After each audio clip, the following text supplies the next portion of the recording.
negatives of being in a sale. Okay, so hello and welcome to this live. I'm Camilla Haisler, and today we're going to cover some of the key ways for you to close more sales and deals. So number one, I'm going to give you a different way to think about how you close sales.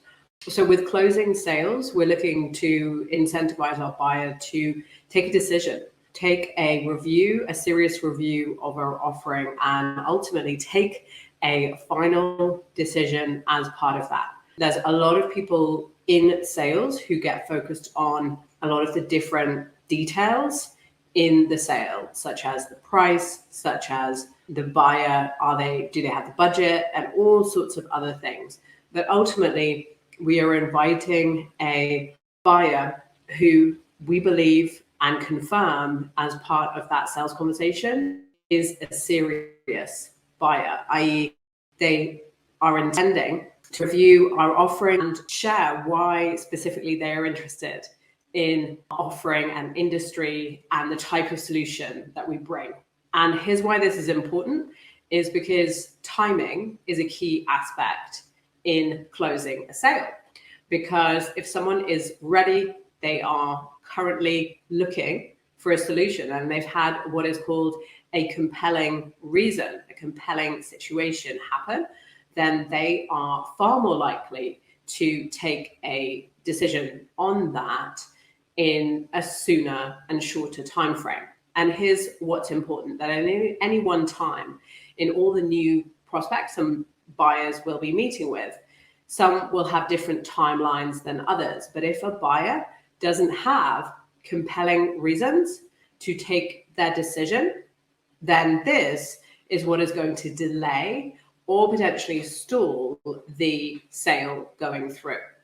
So here are some of the key roles that we have as a seller. And number one is the expert, consultant, advisor.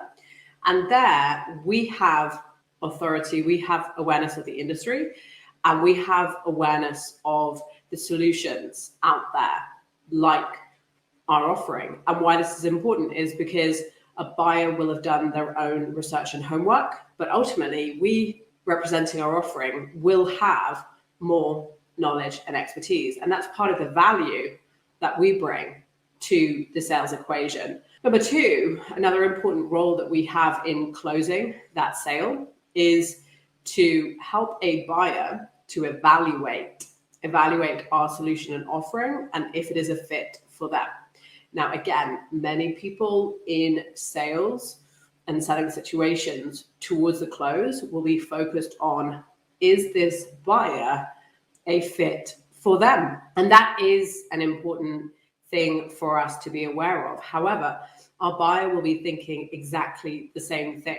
And ultimately, it's about if we confirm a level of opportunity that is apparent for our buyer, but also importantly, that we can solve and bring the types of results that our buyer is looking for. And this is where our sales integrity comes into the close, because if we are sure that we can bring that result, again, the belief, the certainty, and the compelling reasons that we share around why we specifically are so well placed to solve these problems is going to be important. Again, this is because without enough reasons to buy, reasons to move forward, a buyer may simply walk away. And we need to remember that the sales meeting is our opportunity for us to, yes, establish a fit, but most importantly, for us to seize the opportunity of how interested, how serious our buyer is, and to help them. Ultimately, a lot of the buyers that I have sold to over the years, I have given additional value and support to. And that is something that buyers like and they trust and they want to work with you again for doing. So again, this is about how we deliver value, remain a little bit impartial in terms of that decision process. So again, we're there to inform, We're there to provide where we see the right fit. We're there to advise on specific aspects of what we provide and why it's so well placed to bring and deliver a specific result. But we are there to set realistic expectations as well. And this builds trust and this builds rapport. So again, our aim and objective in a closing conversation, if we want to massively increase the sales that we make, it is for us to be open, upfront, but most importantly, to recognize that a buyer is looking for factors that will help them to take a decision. And so we need to steer the conversation. So at the start of our call, we need to take leadership for the sales interaction. We need to ensure that we are including and introducing the right touch points in our sales conversation so that our buyer has multiple points, proof points as to why our specific solution and, of course, the timing is right for them to take this decision. And if we approach this well, then the objections that we receive later in our sales conversation will be lower. However, there are also potentially unspoken objections which a buyer will have, and we need to invite. So we need to invite the close, invite objections, be open and ask as part of the interaction.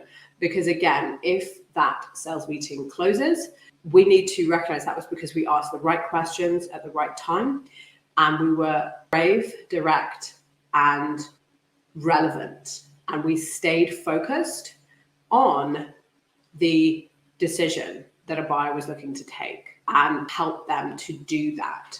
So some of the things that will impact a buyer's confidence in our offering are going to be how good the examples that we share are, how strongly we evidence that our solution is proven, is an effective solution, and we can do that in multiple ways. Again, it's not just what we say, but specifically the examples we give, the specific tone and confidence that we have in that sales interaction as we share what we do.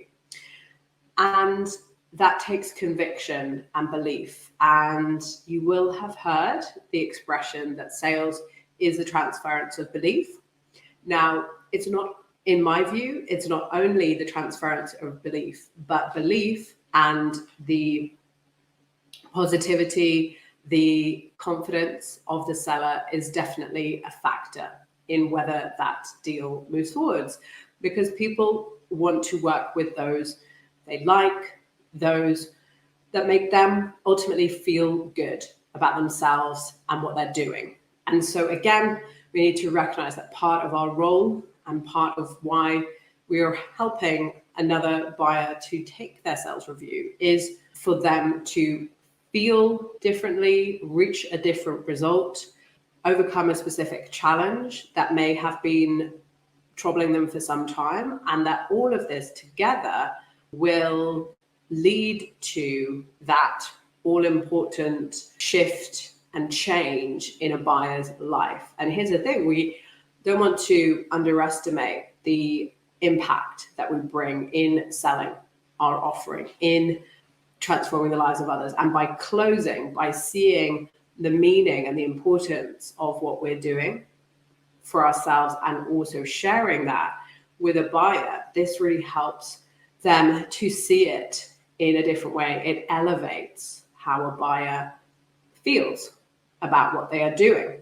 in that meeting, in that interaction. And this is the thing, you will have heard the expression history in the making.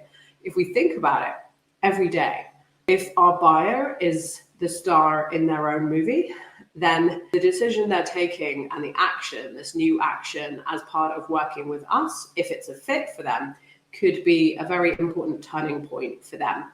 So again, I would encourage everyone to focus on the helping a client to transform, to change the results we are bringing, but most also crucially, we are looking to work with and provide value for those who we can help.